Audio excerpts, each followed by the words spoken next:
My name is Margaret Hill, and I'm 76 years old. Most people in the neighborhood know me as the sweet old lady who grows roses and hums to birds, but they don't know that my life was carved from pain sharp enough to slice through memory itself. You'd never guess, looking into my clouded eyes, that I once buried the truth so deep inside me I forgot it ever happened. Until last week. I was sitting in my living room, sipping tea from a cracked porcelain cup, when a knock came at the door. It was a young man with kind eyes and a letter in his hand. He said he found it in an attic. His grandfather's old journal. My father's journal. I laughed at first, thinking it was some mistake. But then he said my mother's name, Eleanor. And suddenly, the air felt heavy, as if the walls themselves were holding their breath. I opened the letter, and the words hit me like bullets. I told Eleanor she had to stop asking questions. She wouldn't listen. The night I buried her, Margaret was screaming. I had to shut her up. I had to make her forget. My cup fell from my hand and shattered. The tea burned my lap, but I didn't flinch. The memories, ones I thought were just bad dreams, came flooding back. My father didn't just beat my mother. He killed her. And then he did something worse to me. Something so traumatic that my mind locked it away for decades. But why now? Why did it all come rushing back so violently? Was it really my memory returning, or was something or someone trying to make me remember? I stood up, my hands trembling, and walked to the mirror. And that's when I saw her. A woman's reflection standing behind me, blood down her face, her eyes pleading. "Remember me," she whispered. Then she vanished. I screamed. But no one heard me. Or maybe, no one wanted to. Now I need to go back to the beginning. Back to when I was just a little girl. Before the blood, before the screams. Before my mind became a prison I couldn't see. And maybe, just maybe, you'll finally understand why I forgot the most horrifying truth of all. But what you're about to hear, you must never unhear. Because once you know what my father did, you'll never look at a smiling man the same way again. Let me take you back to a quiet neighborhood in North Carolina. The year was 1963, and I was 14 years old. My mother Eleanor was the kind of woman who smelled like lavender and cinnamon. She sang while folding laundry, danced while stirring soup, and tucked me into bed with kisses that lasted longer than prayers. But behind her smile was fear. I didn't understand it then. But it lingered like perfume on a corpse. My father, George Hill, was a former Navy man. Strong, strict, and respected by everyone in town. He wore his pride like a uniform and believed obedience was love. He never raised his voice in public, but at home, silence was his sharpest weapon. That silence was always followed by something far worse. One night, I came home from school to find my mother's lip swollen. She told me she fell down the stairs. The next week it was her wrist, then her ribs. My child's mind wanted to believe the lies. Because if she lied, it meant things were still fixable. But then came the night when I saw it happen. He hit her. Hard. Right in front of me. She flew across the kitchen floor like a rag doll. I screamed, and he turned to me with eyes so dark they didn't look human. He said, "You didn't see anything, Maggie." And I nodded, because I was too scared not to. From that moment on, things only got worse. My mother became a ghost of herself, always looking over her shoulder. And me. I started keeping secrets. From my teachers, my friends, even myself. But there was one secret I couldn't keep. I was starting to notice bruises on my body too. First I thought I was sleepwalking. Then I thought I was clumsy. But one morning I woke up with a black eye. And no memory of how it happened. My mother looked at me and just cried. Not the kind of cry you make when you're sad, but the kind that comes when your soul breaks in half. She begged my father to stop. I remember that night like it was yesterday. She was on her knees, begging him to leave us alone. "I'll do anything," she whispered. "Just don't hurt Margaret anymore." He lit a cigarette and looked at her with disgust. "You don't tell me what to do in my house," he said. Then he grabbed her by the hair and dragged her into the basement. "I never saw her again. He told me she left us. Ran away with a truck driver," he said. And I believed him. Because my mind wanted to. Because if I didn't believe him, I'd have to believe the truth. Years passed, and I forgot. Or rather, I was made to forget. But sometimes, in dreams, I heard her scream. I heard her call my name. And sometimes, I woke up in the middle of the night with my hands covered in dirt. I thought it was just nightmares. But what if it wasn't? What if I buried more than just the memory? What if I helped him? And I don't even remember. There's something in that basement. Something he never let me go near. But now, all these years later, I think it's calling me back. And I have to know. What's behind that locked door? What did I forget? And why is it trying to come back now? The day after I received the letter, I sat for hours in my bedroom, staring at a photo of my mother and me. We were in a garden, both smiling, a time before her eyes dimmed and before I began losing pieces of myself. I kept asking myself one question. Why didn't I remember? But the more I thought, the more my chest ached with something sharp and familiar. Guilt, fear, or something buried deeper than either. I took a walk around the house, my cane tapping against the wood floors like a metronome, counting down to a memory I didn't want but needed to face. Every room echoed with the sound of the past. The ticking clock in the hall, the creak in the second step of the stairs, the humming heater that once masked the sounds of screams muffled by basement walls. I stopped at the basement door. It hadn't been opened in over 30 years. He padlocked it when I turned 18 and told me never to go in. When he died 5 years later, I never touched it. Why would I? The air around it still felt haunted. The kind of haunted that doesn't come from ghosts, but from truth. I reached up to the top shelf in the hallway closet and pulled down a rusted coffee can. Inside was the spare key I swore I'd never use. My hand trembled as I slid it into the lock. For a moment I considered turning back. But I couldn't. Not after what the letter said. Not after seeing her in the mirror. The door creaked open, releasing a stale wave of mildew and something fouler, like time itself had rotted behind those walls. I descended the stairs slowly. Each step felt like sinking into wet cement. My father's tools still hung on the wall. His workbench sat untouched, and in the far left corner was a tarp covering something bulky. I didn't go to it yet. My eyes scanned the room until I found a box labeled Maggie's Books. I hadn't seen those in decades.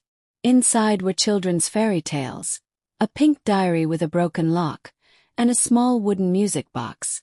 Opened it.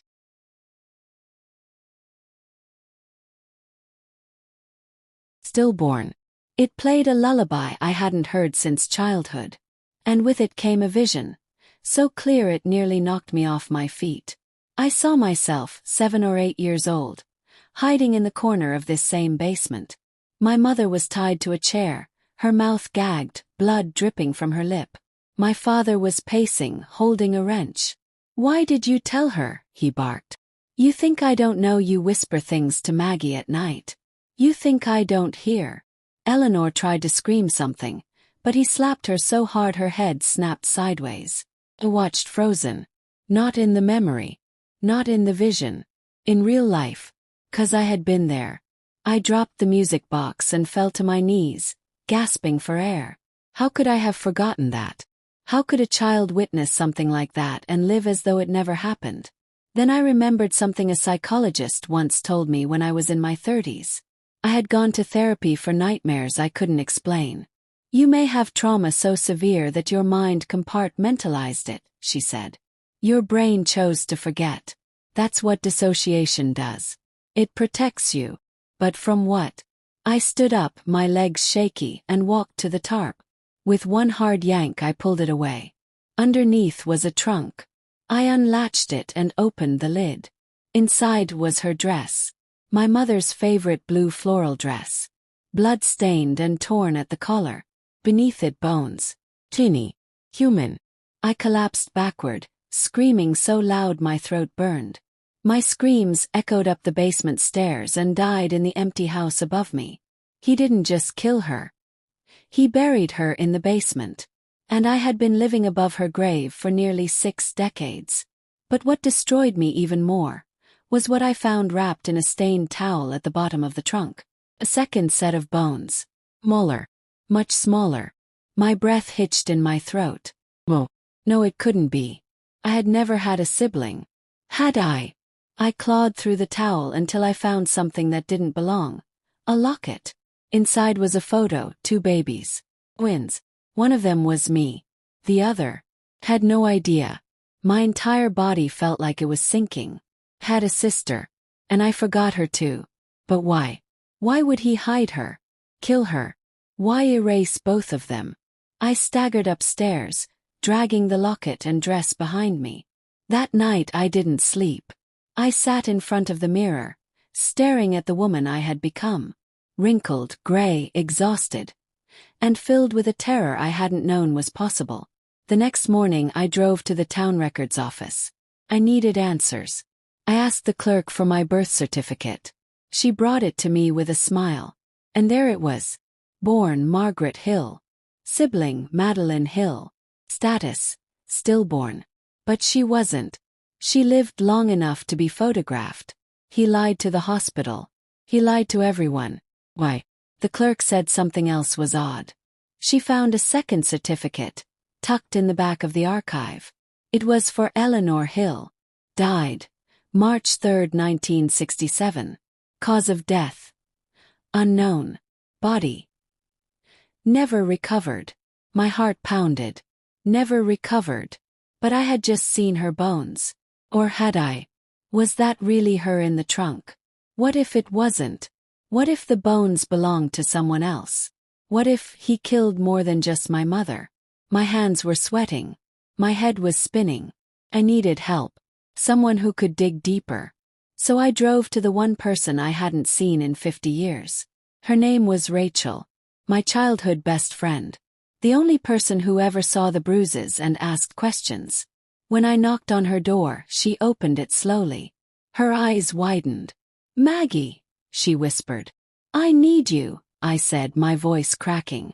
I think my father was a monster. And I think I helped him without knowing. She invited me in, her hands trembling. I told her everything, the letter, the basement, the bones. She stared at me for a long time before saying, "Maggie, I have to tell you something. Something I should have told you a long time ago." I leaned forward, heart pounding. She took a deep breath and said, "You didn't forget what happened to your mother. Because you were scared. You forgot. Because you were the one who found her that night. And what you did afterward. Maggie, you told me you helped him bury her." Rachel's words hit me like a freight train. "You helped him bury her." I blinked at her, mouth parted, waiting for her to laugh. Tell me it was some cruel joke. But the look in her eyes wasn't teasing. It was pity. Pity so deep it made me feel small, broken, filthy. "I don't remember," I whispered, my voice barely audible. Rachel took my hand in hers and said, "That's what you said the next day too. You came to my house in the middle of the night. Your dress covered in dirt. You didn't cry. You didn't scream. You just kept saying, 'Mama's gone,' and Daddy said to help or he'd send me with her." My lungs refused to work. My world was tilting. I was the child who had cried under her blankets, who had flinched at loud voices and swallowed pain like it was soup. But now I was also an accomplice. "I was a child," I said, searching Rachel's face for mercy. "You were 12, she said softly. "A baby. You did what you had to do to survive. I should have said something. I should have done something. But when I told my parents, they said it wasn't our place. Your father was respected, feared. People didn't ask questions back then. And we were just kids." I pulled my hand away and stood, pacing. Why didn't anyone report her missing? Why didn't anyone come looking? Rachel looked away. "Because your father filed a missing persons report himself. He told the sheriff she ran off with another man. Said he was heartbroken. He even cried in front of the church. Felt sick. My father had manipulated an entire town into mourning a lie. He didn't just kill her, I muttered. He erased her. Rachel handed me a faded envelope. After you came to me that night, I wrote everything down. Kept it. Just in case. I opened the envelope. Inside was a handwritten letter, dated 1967. Maggie came to my window. She said her daddy made her dig. Her fingernails were bloody. She said Mama's eyes were open but she didn't talk. She said she wasn't allowed to cry. She asked me what death feels like. I think something really bad happened. I think Maggie helped bury her mama. I don't know what to do. I fell into Rachel's arms and wept. My body convulsed with grief, confusion and rage. Every tear was another piece of truth breaking loose from the walls I had built around my mind. That night I didn't go home. I stayed with Rachel. But I couldn't sleep. My dreams were riddled with flashes. My father's belt, my mother's voice whispering lullabies, a shovel slicing into cold dirt, the scent of earth mixed with blood. I woke up screaming. Rachel ran in, holding my shoulders. "It's time," I said, eyes wild. "I need to know what else is down there."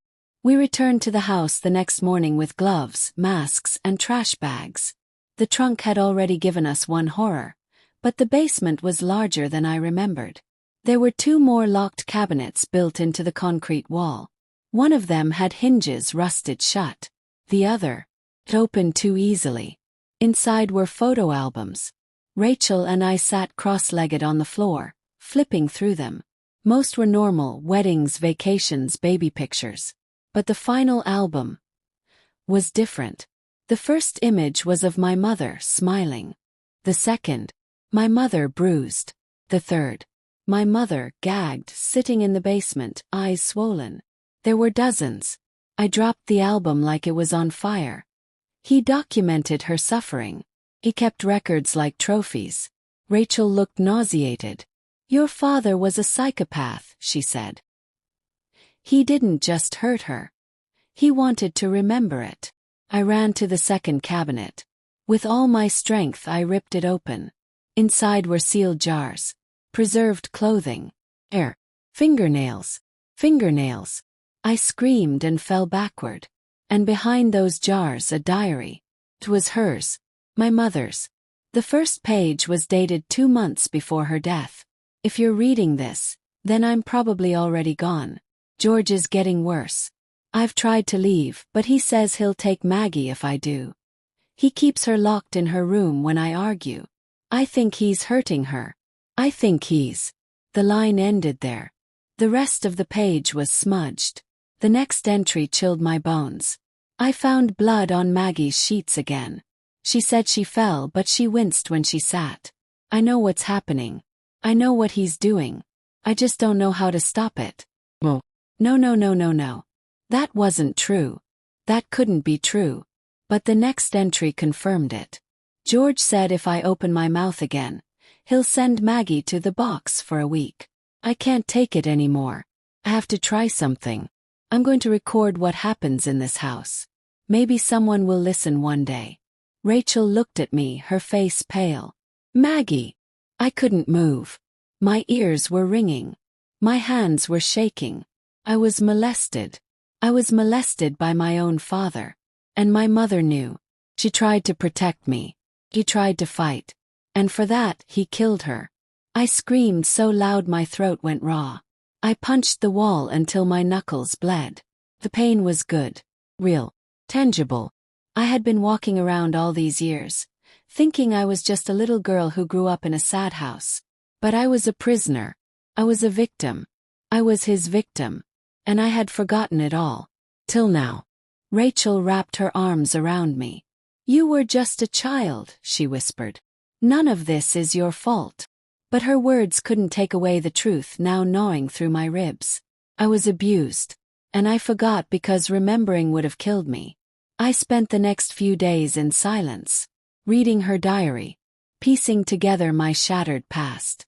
Then I found the final entry. If I don't make it out of here, please, whoever finds this, tell Maggie the truth. Tell her she was never bad. Tell her she was never unlovable. Tell her I tried. I tried with everything I had. I folded the pages and held them to my chest, rocking like a child. Then I remembered the second set of bones. The ones the size of a doll's. Madeline, my twin. Did he hurt her too? Did I watch? Did I help? And suddenly, a new question tore through me like a knife. Was I the one who killed her? I ran to the attic. Had to see more. I had to know if there was more. Buried under boxes of military gear was a dusty safe. I pried it open with a crowbar. Inside was a reel-to-reel tape recorder and a stack of tapes labeled in his handwriting. Discipline session. 1965. Eleanor. Final argument. Maggie, aftermath. Madeline, test. My fingers trembled as I slid the first tape onto the machine. Press play. And what I heard was my mother screaming. Then a man's voice. My father's. And then mine. But not the voice of an old woman. The voice of a child. Begging. Crying. Calling out. Please don't hurt her. Please, I'll be good. Then a slap. Then silence. I ripped the tape from the machine and threw it across the room. I had no more breath left to cry. But one thing was now clear. My father didn't just take my mother's life. He stole mine too. And now, it was time to take it back. But first I had to do one thing. Because beneath the floorboards of the basement, there was a second grave. And I had to know who or what was inside it. I waited for the sun to rise before going back down. Rachel offered to come with me again, but I shook my head. Some demons are meant to be faced alone. There's a certain silence you need when you're confronting the bones of your past. An unbearable quiet that lets every suppressed scream echo off the walls of your mind. I stood in the center of the basement, the cold concrete floor pressing through my slippers, and I let the shadows surround me. My hands gripped the shovel tightly. I didn't even remember carrying it down. It was like my body was moving on its own, guided by a force older than memory. I started digging. The earth was stubborn at first, dry and unyielding. But after about a foot, it gave way to a softer layer. Damp, dark, and heavy. Smelled like secrets, like rot, like guilt that never left. And then I hit something. A button. Splintered. A box. Crate. I dropped to my knees and brushed away the dirt. My fingers trembled as they scraped against the soft decay of old pine. It was about 3 feet long. Too small for a full-grown adult. Just the right size. For a child. I pried the lid open, the hinges shrieking like they didn't want me to know the truth. Inside was what I feared. And more. A tiny, skeletal body curled like it had died in pain. Around its wrist, a baby bracelet. Madeline Hill. She nodded. We already have a team on standby. They dug up everything. And what they found buried beneath the back wall wasn't just my sister. They found bones that didn't match anyone in the Hill family. 2 more bodies. Unidentified. Female. You could feel the air leave the lungs of every officer that day. My father was a serial predator. Killer. And he'd used his uniform, his charm, and his control to hide in plain sight. I watched them carry the remains out in bags. Then I walked back inside. Sat in front of the mirror. Looked into the eyes of the little girl still buried in my reflection. And I whispered, I remember now. The phone rang. It was the sheriff. We found something else, she said. A lockbox in the attic. With letters. From your mother. My heart thudded. I'm coming. As I hung up, something caught my eye in the mirror again. My mother. This time she wasn't bleeding. She was smiling.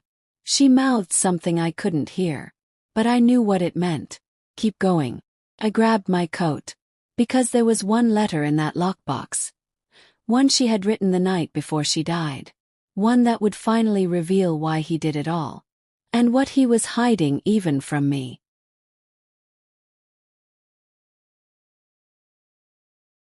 The drive to the sheriff's office felt longer than it should have. My knuckles were white around the steering wheel, and the whisper of my mother's face in the mirror wouldn't leave me. Every time I blinked I saw her, bloodless, calm, almost peaceful now. As though some piece of her had been waiting for this day. For the truth to breathe again.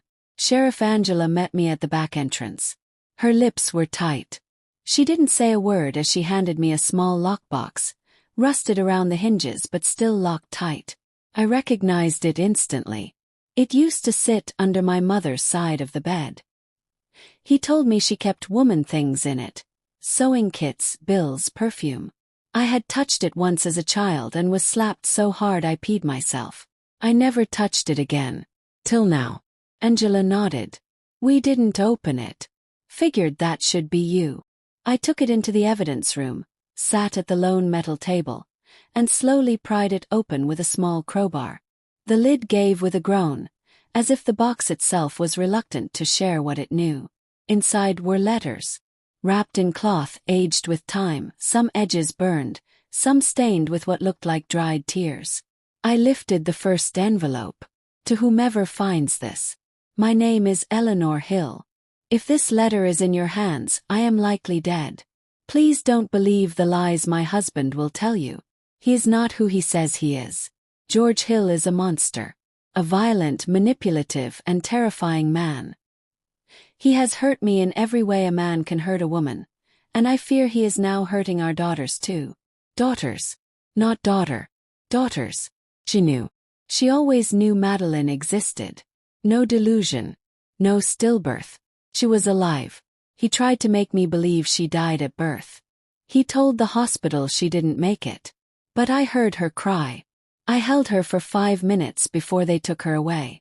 I only found out the truth months later, when I caught him in the basement with both girls. They were playing giggling. He looked at me like I'd found his deepest secret. That was the first time he hit me hard enough to knock out a tooth. I dropped the letter. My vision blurred. He kept Madeline from her. From me. Lied to everyone. Used us like pets. Kept us like possessions. Picked up the next letter. To Margaret, my sweetest girl. If your hands are holding this, I'm so sorry. I tried everything. I tried to get you out. Begged people. No one believed me. They called me unstable, hysterical. He told them I was jealous of his relationship with you. That I was delusional and unfit to raise children. They believed him. Because he wore a uniform. Because he spoke softly. Because monsters don't always have claws, sweetheart. Sometimes they wear medals. I pressed my hand to my mouth. I remembered him standing in his dress blues at church. Remembered the women praising him. The men admiring him. The priest shaking his hand like he was royalty. And all the while, there was blood on his boots. I left one final recording in the attic, hidden behind the bookshelf. If you've come this far, you must find it. It's the last thing I have, the thing that proves what he truly is. But Maggie, please remember, this was never your fault. Even if he made you do terrible things. Even if your hands touched the dirt. You were a child. And you were trying to survive. I couldn't breathe. I stood up, nearly knocking the chair over. Rachel met me outside. What was in the box? Proof, I whispered. And a map to more. We drove back to my house. The attic stairs creaked like they knew what was coming. I moved the bookshelf with Rachel's help. Dust flying everywhere. And then behind the back panel we saw it. A tiny cassette player duct taped to the wall. The batteries had corroded, but the tape inside was intact. We brought it downstairs, hooked it to my old stereo. Press play. Her voice crackled to life. This is Eleanor Hill. The date is March 2nd, 1967. If anything happens to me, this tape must be heard. My husband is a predator. I believe he is abusing our daughters. Physically, emotionally, and possibly sexually. I tried to get help. The hospital wouldn't listen. Child Services said there wasn't enough evidence. The church told me to pray. So I started documenting. Have recordings, photos, and this testimony. Please, if you are a person of law, of God, of any conscience, don't let him get away with this. He said he'd kill me if I tried again. And I believe him. He said he'd bury me where no one would find me. He said he'd make Maggie forget her own name if she ever spoke my name again. I paused the tape, tears dripping onto my lap. I had forgotten my mother's name. And now I knew why. Rachel sat beside me, silent. Press play again. There is a notebook hidden behind the insulation in the bedroom wall. My final records. Medical notes. A schedule of when he took them down to the basement. It's coded, but you'll figure it out. I had to hide it from him. Maggie. If this ever reaches you, please don't carry this weight alone. Your memories may be broken, but your soul is still whole. And you were always my light. Blick. Silence. Fell apart. I had lived 76 years thinking I had a tragic past. But I hadn't. I'd had a stolen life. And the thief was my own father. We found the notebook behind the bedroom wall. Eleanor had hidden it inside a hollowed-out hymnal. And what was inside? It broke the case wide open. Injuries. Descriptions.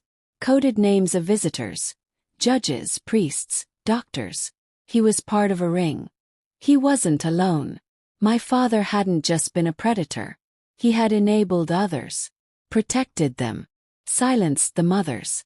Branded children as liars or lunatics. Rachel's hands shook as she flipped the pages. This is bigger than him. He nodded. We have to bring it all forward. Sheriff Angela moved fast. FBI agents arrived within 48 hours. The house became a crime scene. The records were sent to cold case teams. And suddenly Eleanor's voice, her love, her truth was everywhere. The news aired her story. Her picture. My story. A local pastor resigned. A former police chief fled the state. Justice wasn't slow anymore. But even in the whirlwind, I still sat at my mother's grave, her real one, beneath the weeping willow in the backyard, where the FBI allowed us to rebury her with dignity. I brought her the locket. I placed Madeline's drawings beside it. Then I whispered, I remember now. The breeze rustled the leaves like applause. But as I stood, I felt something shift inside me. Something dark. Not fear. Not just for my father. For everyone who saw and said nothing. Everyone who touched and smiled. Everyone who let it happen. I had spent a lifetime in silence. But now I had a voice. And I was going to use it. I turned to Rachel. There's one more thing I need to do. What? She asked. I stared at the basement. I need to go back in one more time. Why? Because there's something I still haven't found. Something he took that I need back. What is it? She whispered. I looked at her. And for the first time in my life I said it out loud. My childhood. The basement had always felt colder than the rest of the house, even in the heat of summer. Maybe it wasn't just the stone walls or the absence of light. Maybe the cold was deeper, rooted in the memory of what had happened here. In the secrets buried beneath the floorboards. Rachel stood at the top of the stairs while I descended alone. She offered to come with me, but I told her this was something I needed to do by myself. Step by step I relived it. My small hands gripping the railing.